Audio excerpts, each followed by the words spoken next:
কৃষ্ণ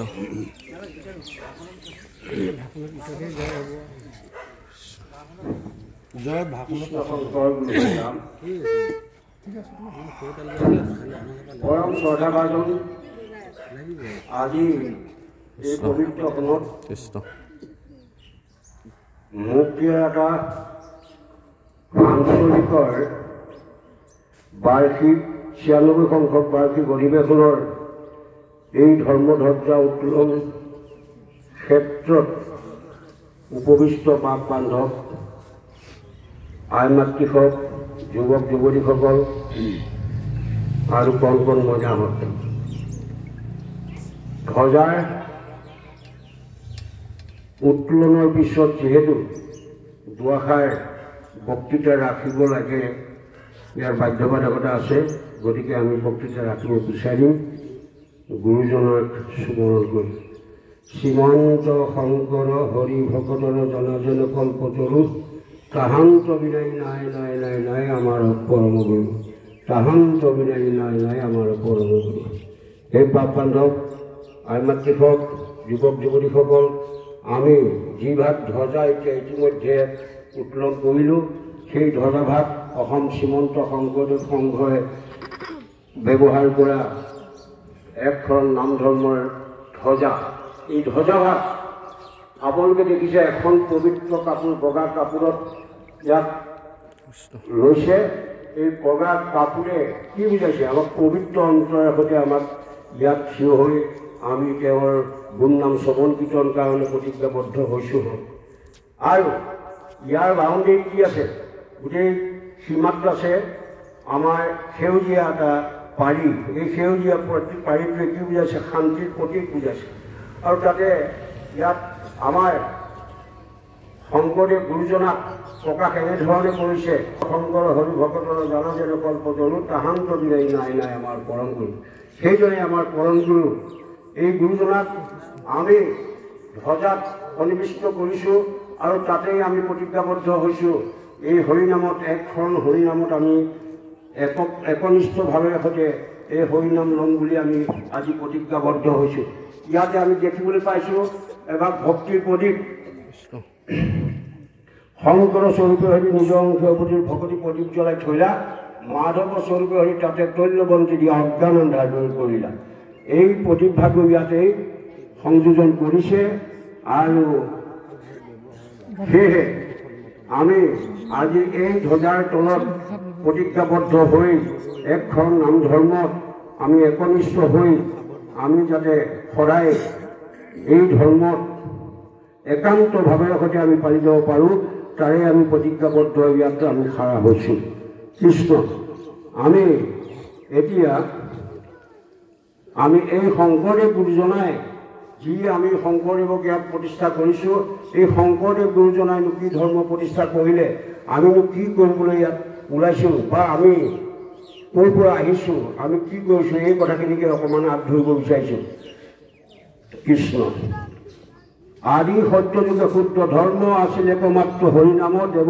শব্দে সবে গুপ্ত কৰি কৰিলে কৰিয়া কপট পঢ়ি হৰিনাম ব্যক্ত কৰি উধাইলে নিজ ভকতক শংকৰে ভাগিলে সবাৰ ওপৰত এতিয়া আদি সত্যযুগত শুদ্ধ নাম বস্তু হৰিনাম বস্তু আছিলে এই হৰিনাম বস্তুকে নৰ সমাজে ধ্যান ধাৰণা কৰি পোনে পোনে বৈকুণ্ঠলৈ যায় সেইকাৰণে দেৱতাসকলৰ মনত ভকতি জাগিল আৰু দেৱতাসকলে ব্ৰহ্মাকে আদি কৰি সমস্ত দেৱতাই এটা সিদ্ধান্ত কৰিলে যে ভগৱন্ত পুৰুষৰ ওচৰত আমি প্ৰাৰ্থনা জনাম যে তেওঁ নাম বস্তু লুপ্ত কৰি আমাৰ পূজা পাতলটো তেওঁ যাতে আমাক কৰিবলৈ সুবিধাটো দিয়ে সেয়েহে সকলোৱে একান্তভাৱেৰে সৈতে তেওঁক প্ৰাৰ্থনা জনালে আৰু ভকত বৎসল হৰি ভগৱন্ত পুৰুষ ভকতৰ একান্ত ভকতিত তেওঁ সন্তুষ্ট হৈ নিজৰে লোকচান কৰিলে নিজৰ নাম ধৰ্মটো লুপ্ত কৰি তেওঁ দেৱতাসকলৰ পূজা পাতলটো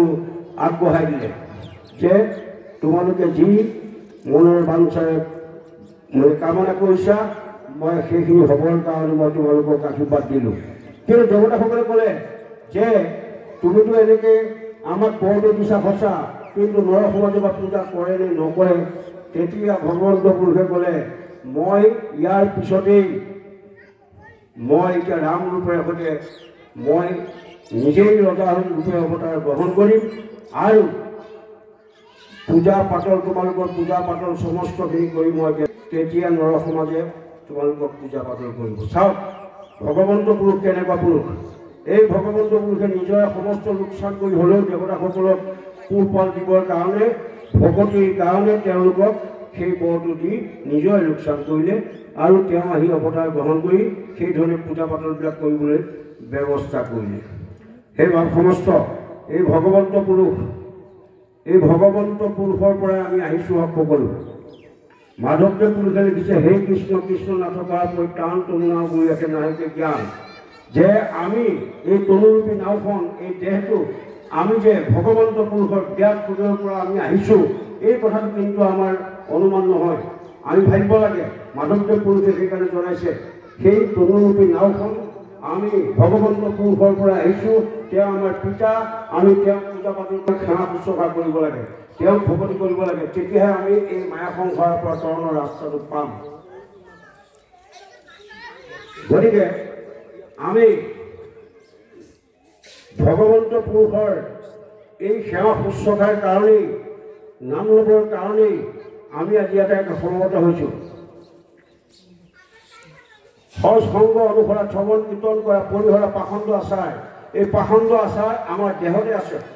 6টা আমাৰ ঋতু আছে, এই 6টা ঋতুৱে আমাক সদায় বেয়াৰ ফালে টানি থাকে। এই 6টা ঋতুক দমন কৰিবৰ কাৰণেই আমি ভগৱন্ত পুৰুষৰ নাম আমি জিভাত অহনিশে ৰাখিবলৈ ব্যৱস্থা কৰিব লাগে। মাধৱ পুৰুষে কৈছে, হৰি হেন নামৰ এইটো দুগুটি অক্ষৰ যাৰ জীৱা অজ্ঞে থাকে গংগাতি প্ৰয়াগত তীৰ্থক নালাগে যাইবাৰ কাৰণ। গতিকে এই ৰাম নাম বস্তুটো আমি যাতে সদায় আমাৰ দেহত থাকে আৰু দেহত থকা আমাৰ পাখণ্ড 6টা যাতে আমি দমন কৰিব পাৰোঁ, তাৰ কাৰণে আমি সদায় নিজকে চিন্তা কৰিব লাগে। আমি যুদ্ধ কৰিব লাগে, যুদ্ধ সদায় কৰিব লাগে। কাৰ লগত যুদ্ধ কৰিব লাগে? আমাৰ দেহত থকা যিকেইটা ৰিপু, এই ৰিপুকেইটা আমি দমন কৰি যাতে আমি শুদ্ধ হ'ব পাৰোঁ, আমাৰ দেহটো যাতে শুদ্ধ হয়। পবিত্ৰ কাপোৰ এটা, সুন্দৰ ভগা কাপোৰ এটা আমি পিন্ধি থাকোঁ, কিন্তু আমাৰ অন্তৰত থকা বেয়া ভাৱবিলাক যাতে এই পবিত্ৰ কাপোৰ ভাগিৰ লগত আমি মিলি থাকে, তাকে আমি চেষ্টা কৰিব লাগে। এই হৈছে ভকতিৰ মূল কথা। সেইকাৰণে মাধৱদেৱ পুৰুষে কৈছে, কৃষ্ণ একদেৱ দুখ হৰি তাৰ মায়া দুই অধিকাৰী, কৃষ্ণ বিনে শ্ৰেষ্ঠ দেৱ নাহি নাহি আৰু। এই কৃষ্ণ দেৱৰ ভগৱন্ত পুৰুষ কৃষ্ণৰ বাহিৰে অন্য পথে যদি আমি নিজৰ মুক্তি বিচাৰোঁ তেতিয়াহ'লে আমাৰ ব্যৰ্থ হ'ব বুলি কৈছে। শাস্ত্ৰ এখনেই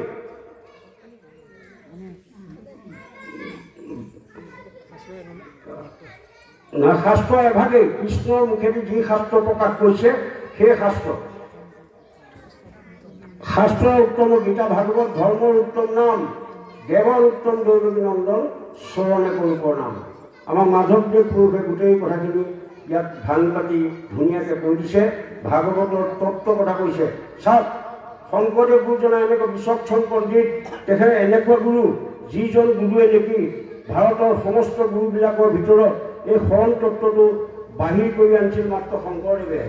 গীতাৰ পৰা, সংস্কৃত গীতাৰ পৰা এই শৰণ তত্ত্বহে সৰ্বধৰ্ম পৰিত্যাজ্য মামেকং শৰণং ব্ৰজ অহং তাং সৰ্বপাপে ভূমুক্ত স্বামী মা শুশ্ৰ। যে কৃষ্ণই অৰ্জুনক কোৱাৰ চৰে যে হে অৰ্জুন, তুমি মোকে ভজা, মোকে সেৱা কৰা, মোকে প্ৰাৰ্থনা কৰা, ময়ে ভগৱান, তেতিয়া তোমাৰ সমস্ত পাপৰ পৰা মই তোমাক উদ্ধাৰ কৰি দিম। যে সেই কথাটো অৰ্জুনক কৈছিল নে আমাকো কৈছে? এতিয়া যে আমি ধৰি ল'ব লাগিব যে সেই কথাখিনি আমাকো কৈছে যে কৃষ্ণৰ বাহিৰে অন্য দেৱী দেৱ নকৰিবা, সেও বিহু নপঢ়িবা, তাৰ প্ৰসাদ নাখাইবা, মুক্তিকো নাচাইবা, ভক্তি হ'ব বেভিচাৰ। ইমান সুন্দৰকৈ কৈছে। গতিকে আমি অন্য দেৱ দেৱতাৰ পূজা কৰি আমাৰ সময় নষ্ট কৰি আলজালবিলাক ত্যাগ কৰি আমাৰ সময় মুঠেই নাই বুলি কৈছে। কোন মুহূৰ্তত আমি ইয়াৰ পৰা গুচি যাব লাগে ঠিক নাই। আমিতো লক্ষ্য কৰাই নাই, কেৱল আমি পতি পুত্ৰ ধন জন এইবিলাকতে মত্ত হৈ পেলাই আমাৰ নিজৰ সময়বিলাক, বহুমূলীয়া সময়বিলাক আমি নষ্ট কৰি পেলাইছোঁ। কিন্তু মাধৱদেৱ পুৰুষে বাৰে বাৰে কৈ আছে যে আমাৰ সময় মুঠে নাই, গতিকে আমি ৰাম নাম ল'ব লাগে। এতিয়া ঈশ্বৰ সেৱা আমি কেনেকৈ কৰিম? অব্যক্ত ঈশ্বৰ হাৰিকে নামতে পুঞ্জি বাহা ব্যাপদ কিবা বিষত জন এটা অন্তৰ্মূৰ্তি শূন্য কেনেমতে চিনি বাহা ৰাম বুলি শুদ্ধ কৰা মন। গতিকে ৰাম শব্দটো যাতে আমি শুই উঠিয়ে ব্যৱহাৰ কৰিব পাৰোঁ, টোপনিৰ পৰা সাৰ পাই যাতে আমি ব্যৱহাৰ কৰিব পাৰোঁ, এই কথাটো আপোনালোকে লক্ষ্য ৰাখিব। আৰু দিনটো আপোনালোকে নামৰ মাজেদিয়ে কৰ্ম কৰক। কৰ্ম কৰাত কোনো বাধা নাই। কোনোবাই ভাবে এই আঞ্চলিকৰ এইবিলাক সেৱা সকাম, এই অধিৱেশন, এইবিলাকত কাম কৰিব কোনে? নহয়, কাম আপুনি কৰি যাওক। কৃষ্ণৰ নাম লওক, কাম কৰি যাওক। হস্তে কৰা কাম, মুখে লোৱা নাম, তাত আমাৰ বাধা বিঘিনি একো নাই। সেই কাম কিন্তু ঈশ্বৰৰ কৰ্ম হ'ব লাগিব। সেই কাম কিন্তু কাৰোবাক হিংসাজনিত কিবা মনৰ ভাৱ থকা কৰ্ম হ'ব নালাগিব। এইখিনিকে কৈ আছে। গতিকে আমি সময়লৈ লক্ষ্য ৰাখিছোঁ। আৰু ইয়াৰ পিছতে আমাৰ ভাগৱত শোভাযাত্ৰা আছে। গতিকে এই শোভাযাত্ৰা সাফল্যমণ্ডিত কৰিবৰ কাৰণে এইসকল বান্ধৱ আইমাতৃকে লাগিব আৰু তেখেত বাকী সকলো আহিব। গতিকে আমি বক্তব্য ক'বলগীয়া ধেৰ আছিল যদিও আমি ক'ব বিচৰা নাই। আমি এইখিনিতে ক'ব বিচাৰিছোঁ, ৰমাকান্ত মুখীয়া আটাৰ আঞ্চলিকৰ 96 সংখ্যক বাৰ্ষিক অধিৱেশন। আমাৰ নগাঁৱত কিমান সংখ্যক? 95 সংখ্যক, নহয় জানো? গতিকে চাওক আমি কিমান গৌৰৱান্বিত।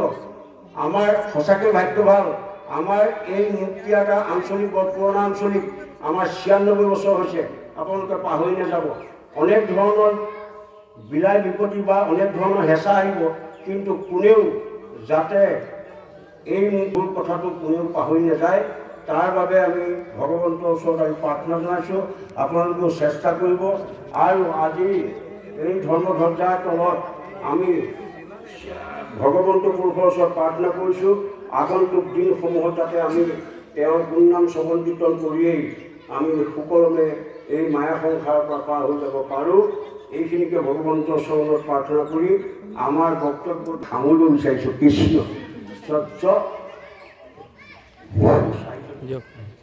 কৃষ্ণ। ইতিমধ্যে জগৎগুৰু শ্ৰীমন্ত শংকৰদেৱ জয়, জগৎগুৰু শ্ৰীমন্ত শংকৰদেৱ জয়, এক শৰণ হৰিনাম ধৰ্ম জয়, এক শৰণ হৰিনাম ধৰ্ম জয়, শ্ৰীমন্ত শংকৰদেৱ নগাঁও জিলা শাখা জয়, শ্ৰীমন্ত শংকৰদেৱ সংঘ নগাঁও জিলা শাখা জয়, ৰমাকান্ত মুক্তিয়াটা আঞ্চলিক শাখা জয়, ৰমাকান্ত মুক্তিয়াটা আঞ্চলিক শাখা। কৃষ্ণ হৰি ৰাম পৰম কৃপালু বা সমস্ত সংবিধান অনুসৰি ইতিমধ্যে আমাৰ ধৰ্মধ্বজা উত্তোলন কাৰ্যসূচী সমাপ্ত হৈছে।